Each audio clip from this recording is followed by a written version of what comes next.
welcome to the Incomplete Guide to Film Podcast, Episode 3, where we'll be talking about the importance of story, something that's very close to my heart. But before that, we're going to talk a little bit about a few changes with the podcast and the YouTube channel. So, as you guys can probably see, a few of the branding elements have changed. That's why I took a week off last week.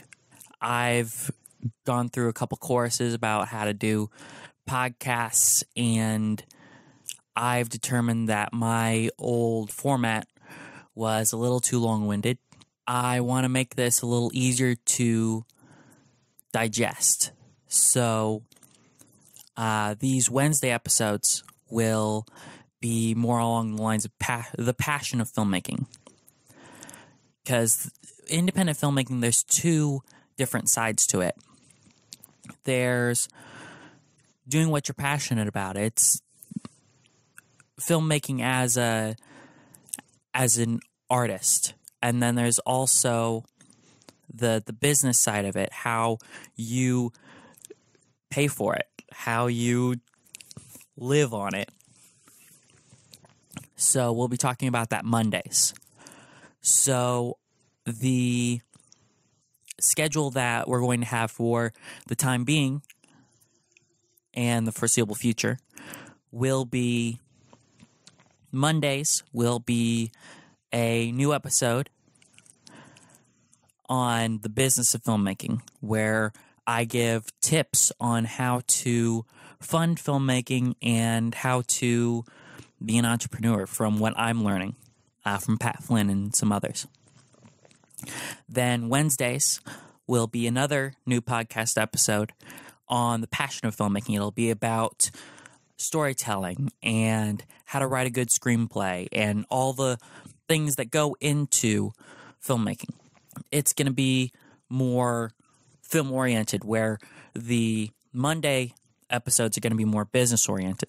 So then you guys don't listen to an hour-long podcast of me going on and on and on. As to Netflix reviews, they'll have a new home on YouTube.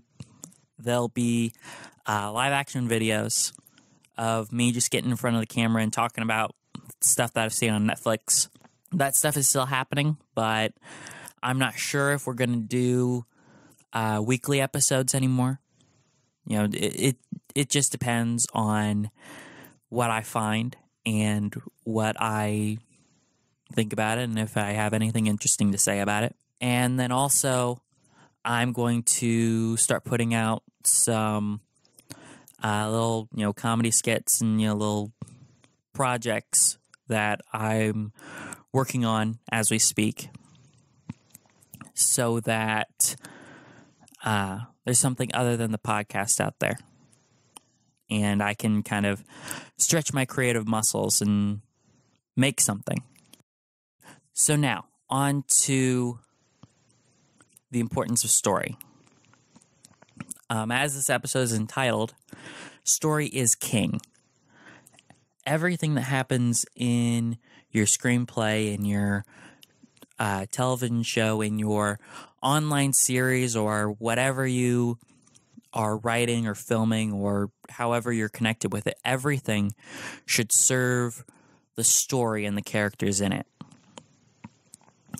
We see a lot of summer blockbusters around, and a lot of them have some interesting, special effects. They have some cool special effects, but they lack on story. Here's a quote from Steven Spielberg that I saw yesterday that I think is very apropos. He says, "People have forgotten how to tell stories. They don't have a middle and end anymore. They just have a beginning that keeps on beginning." And I might have fudged that a little bit, but that's the general idea.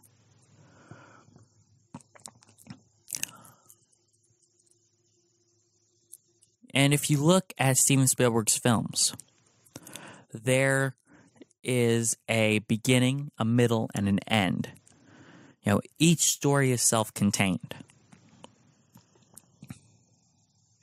And with the growing fad of connected universes in film, with all the big franchises, Marvel, DC's doing it, Transformers is talking about doing it, everybody's trying to get on this train. And honestly, I've had a few ideas myself. I've been writing, so far, it's a plan for 5 films, but there's definitely room for more that would be connected storylines. Because, I've liked the idea of a connected universe before Marvel started doing it. And I think people have tried to do it in the past because, people try to do sequels and trilogies are very popular. But we can't seem to hold our attention long enough to really tell a larger story than just in that one film. The way a trilogy works and the reason that trilogies are so popular is because you tell a 3-act story in those 3 films. So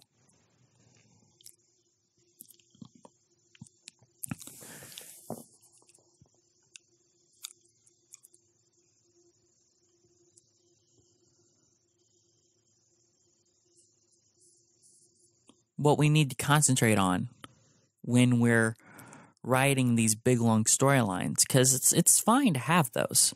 I love long storytelling. I love long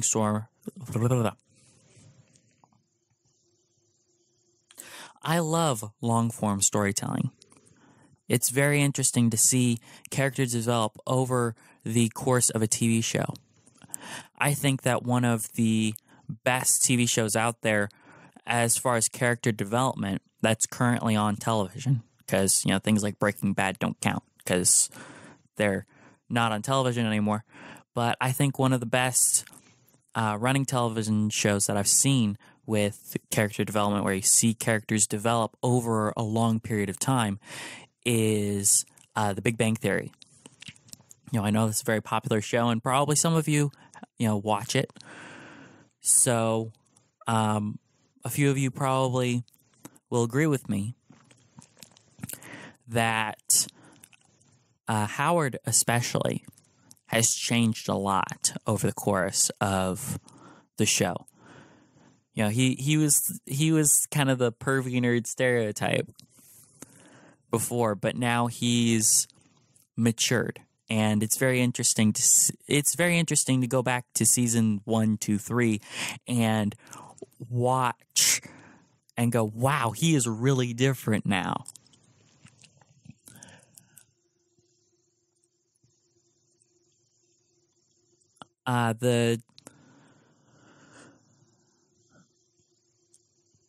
The adage, story is king, I actually borrowed from Pixar. John Lasseter has been saying that since the beginning, that story is king. And I think a lot of people my age grew up on those movies. I saw Toy Story when it came out. And I've seen every Pixar film since then, though recently I've kind of dropped off. I didn't see The Good Dinosaur. I didn't go to the theater, and I haven't seen it yet, but it's still kind of on my list, where before, every Pixar film that came out I needed to see in theaters because they're such good stories, but they've kind of dropped off. I think the last great one was Cars, personally. No. WALL-E was after that. Okay. I think the last great one, in my opinion, is Toy Story 3, I think, is the best, is the last great one that I saw from them. Up until 2013, I want to say, they were putting out hit after hit after hit. I loved them. Even the lesser recognized movies are fantastic stories, like A Bug's Life. Everybody forgets about Bug's Life, but I saw it when I was a kid, and it's still a great story. One of the great things about Pixar is they create a world. They don't rely on the real world. They give you a fantasy sort of world where monsters exist, or cars are sentient, or toys are alive, or, bugs have complicated thoughts. And they make it believable. Because really the setting doesn't matter. You can have the most ridiculous, crazy set of circumstances happen to these characters. And if the story's written well, and you're invested in the characters, and the characters are believable, then it'll be a really great story.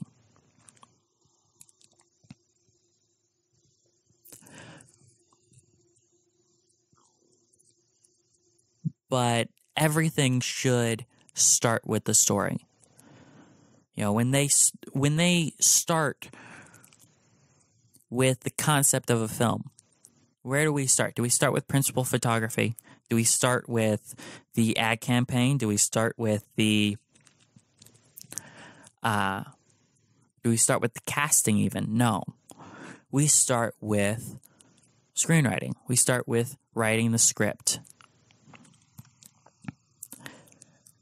And even before that, especially for these connected universes that are coming out, they're planning those stories before they even go into the writing phase. So X, Y, and Z need to happen in this story so it connects up with this, so that it's all connected. Kevin Feige, the guy who runs Marvel, he has, he reportedly has a timeline up in his office that goes to 2028. All we've gotten so far is, I think, 2020 is as far as they've given us. So that means he has an extra 8 years planned. And they're already writing those stories. They're already planning what they're going to do, what characters they're going to use. And I use Marvel as an example, as I think I've said before, because I think it does the connected universe better than anybody else. Universal has tried with their Universal monsters. They did Dracula Untold a couple years ago, and then last year was Victor Frankenstein. And those got so-so reviews. And, we haven't seen how they connect yet, because honestly, you didn't see a lot of connections in even the Marvel universe up until the Avengers films. When the first Avenger film came out, then things started to be a little more connected. I wish that it was a little more tightly knit than they've been doing, but you can it's logistics. You can't get every actor to cameo in a movie. We start with the screenwriting. We start with the story, and the story sometimes gets lost.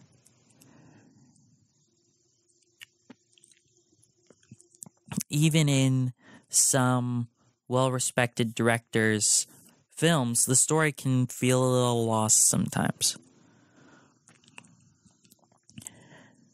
Interstellar, the story seemed to kind of lose it around the middle. We didn't know where exactly we were heading. There wasn't a set idea.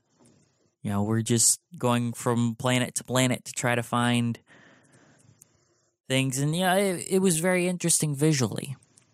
but I don't know. Me personally, I don't really like that film, even though I like Christopher Nolan. I like the way he directs. I like the Batman films. I thought the Memento was very good, and Inception was very interesting. It seemed to devolve. I mean, it seemed to devolve into being repetitive in the third act, but there's only so much that you can do. It's like, well, okay. I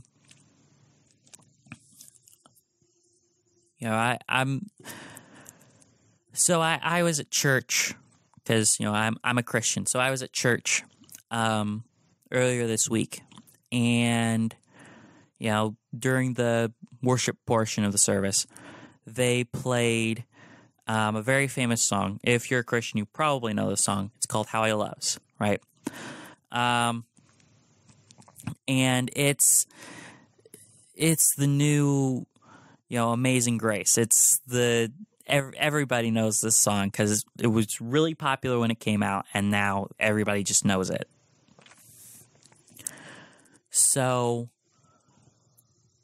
there's this, without going into a ton of detail, there's a great, the second verse is fantastic.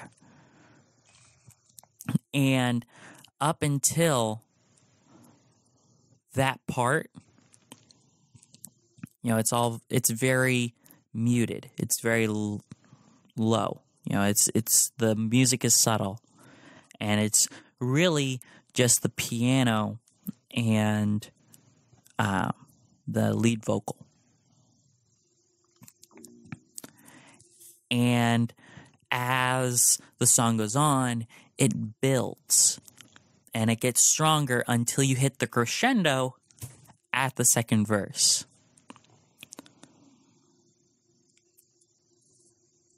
And the worship band that was playing, they refused to do it. They wouldn't do the second verse. So they hit the crescendo on the second chorus. The second time they go through the chorus, they hit the crescendo. So after that, they have nowhere to go. They've already hit the highest point. There's nowhere else to go. So they played the song for another 3 minutes, I think, with nowhere higher that they can go. And that's kind of,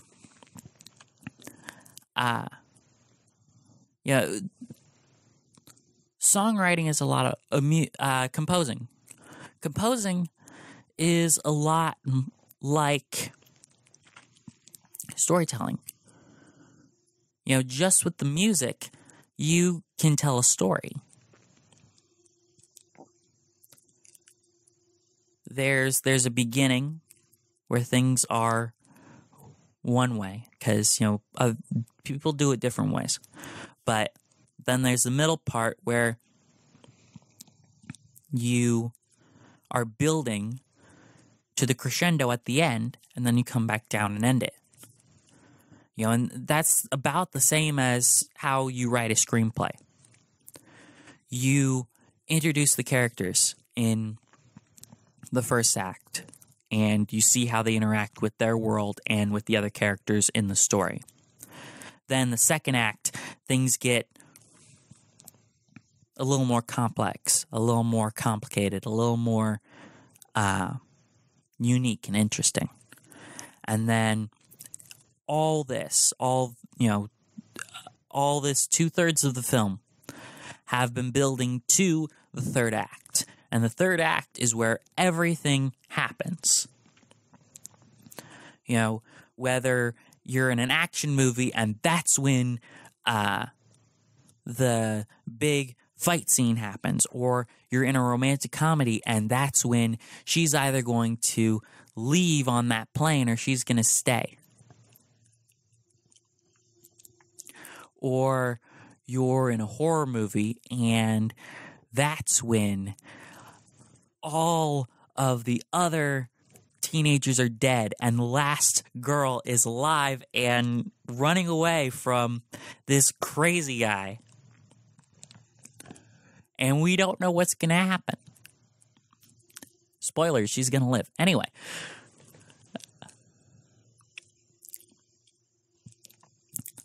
There's a progression to it. And I feel like a lot of stories nowadays don't know how to be their own story. You know, we need a crescendo. We need to build to a certain moment. There's an old adage in the film community or the film industry or whatever you want to call it, that you need to show, not tell. You know, instead of giving buckets and buckets of exposition to explain your story, show it. Show your audience exactly what you want them to know.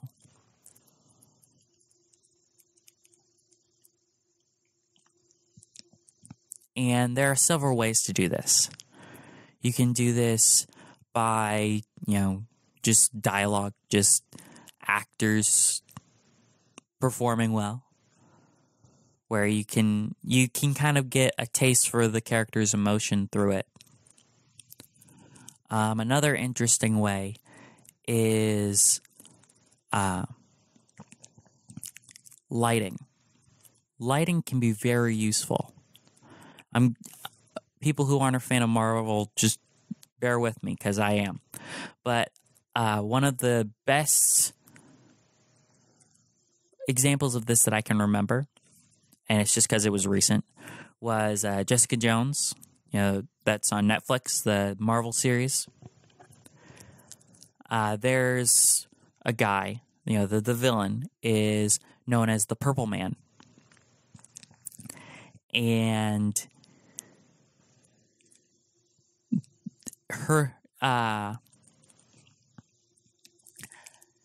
he and Jessica Jones have a history. Without going to the whole storyline. She was basically mentally scarred by him. And even though he's not around, she's still tormented by the memories of what he made her do. So, the way they illustrate this is, his moniker is the Purple Man, because no one can really remember him because of, extenuating Marvel superhero circumstances. So he, whenever she's experiencing kind of a PTSD thing of her time with him, there's purple light. In the series, they don't call him the Purple Man, but being based on the character, the Purple Man,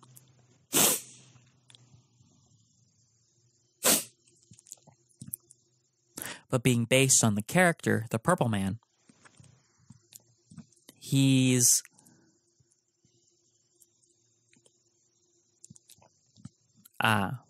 they use it as a color thing rather than an actual moniker in the series, where he'll be wearing a purple tie. He'll have a suit on, wear a purple tie, and when she's thinking about him, there's a purple light somewhere. Whether it's him being silhouetted against a purple light, or she's in a hallway and the cinematography is, the cinematography is very disjointed where, it's, the hallway seems to be kind of twisting and, and the lights will go down and there'll be a purple light shining down the hallway. And it's done very well. It tells you what she's thinking without telling you what she's thinking. It shows you. It illustrates her thoughts without having to give you this whole big exposition thing. You learn by the examples put forth to you that purple means this guy. And it shows up throughout the show, and it's used very well. There are probably better examples, but I can't really think of any right now. So, in conclusion, storytelling is the most important part of your production. Whether you're writing a film or a TV series or an internet series, probably more likely for independents, or for a commercial for yourself or for someone else's company, story is king. Story is the most important.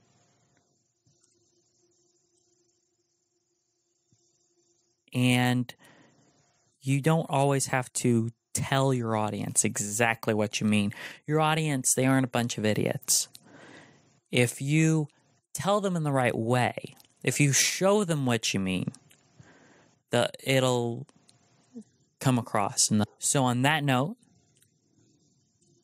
good filmmaking.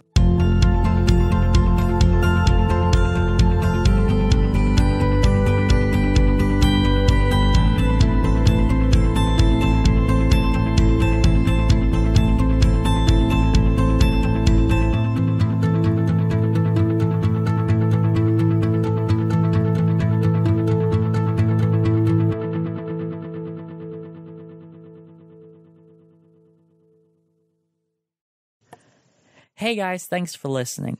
If you'd like to hear more, I'm on SoundCloud and YouTube at Pixel Magic Films.